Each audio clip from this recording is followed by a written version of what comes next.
Та нар маань хүүхэдтэйгээ 5 минут суугаад ярилцаарай.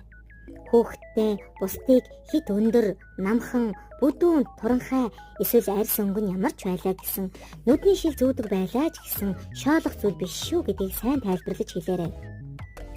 Ямар нэгэн хүүхэд шил зүүдэг байлаа гэд, байнга нэг хувцас өмсдөг байлаа гэд тэр шоолох зүйл ерөөсөө биш шүү.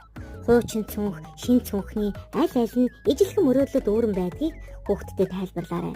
Хэнийг ч ямар ч хүүхдийг ядуу, хэцүү амьдралтай болохоор нь нийгмээс хасаж, гадуурхаж, бас дээрлэж болохгүй шүү гэж зааж өгөөрэй.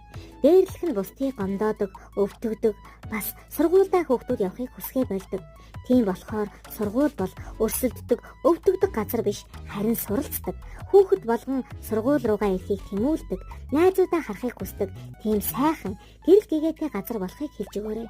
Бид бүгдээрээ адилхан үнцэнтэй шүү.